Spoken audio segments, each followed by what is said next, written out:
আসসালামু আলাইকুম প্রিয় ফুটবল ফ্যান্স। ভ্যালেন্সিয়ার বিপক্ষে অ্যাওয়ে ম্যাচ দিয়ে বার্সা শেষ পর্যন্ত তাদের এবারের ক্যাম্পেইনটা শুরু করতে যাচ্ছে এবং বার্সার জন্য কঠিন আরও একটা চ্যালেঞ্জ রয়েছে।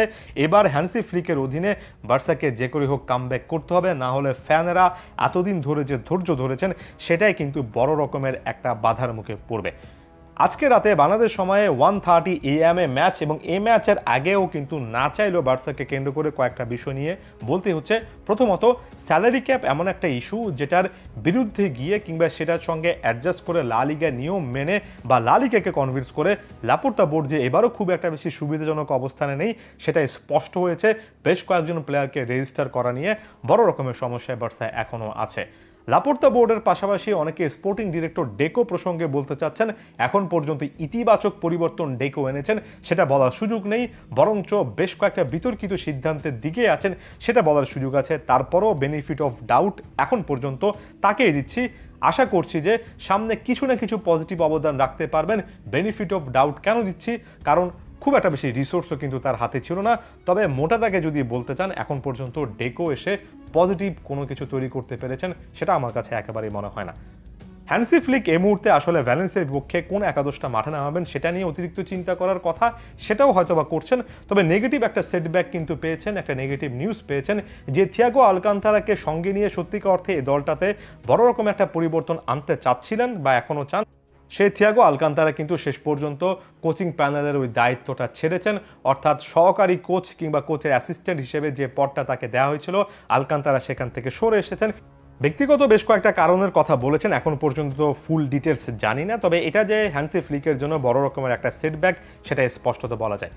ভ্যালেন্সিয়ার বিপক্ষে কঠিন একটা অ্যাওয়ে ম্যাচের আগে বিভিন্ন রকমের কারণে ইনজুরি কিংবা ওই রেজিস্টার ইস্যু অনেককেই কিন্তু পাচ্ছেন না এই Hansi Flick. Ronald Araujo, Gavi, Ansu Fati, Dani Olmo, Frenkie de Jong, Vitor Roque অনেকেই কিন্তু মাঠের বাইরে আছেন। এটা তাকে ভোগাবে। ফার্স্ট চয়েস 11-এ তিনি 4-2-3-1 সাজাতে যে সকল প্লেয়ারদেরকে নামাবেন আমার কাছে মনে হয় সেখানে অনভিজ্ঞতাই বেশি দেখা যাবে। যেমন ডিফেন্স নিয়ে চিন্তার কথা এর আগের কথা ভিডিওতে বলেছি, আরাহু না থাকলে কুন্ডে, ক্রিস্টেনসেন কিংবা ইনিয়াগো, বালদে এরা আসলে কিভাবে কতটুকু সামলাতে পারবেন সেটা একটা সন্দেহের জায়গা।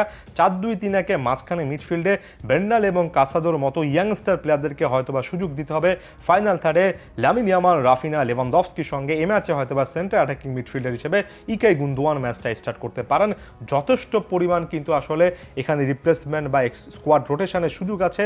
বেস্ট চয়েস প্লেয়াররা যে অনেক বেশি আছেন হ্যান্সি ফ্লিকের জন্য ব্যাপারটা এমন নয়, তাই শুরুর দিকে বড় রকমের একটা চ্যালেঞ্জের তিনি কিন্তু মুখোমুখি হতে পারেন।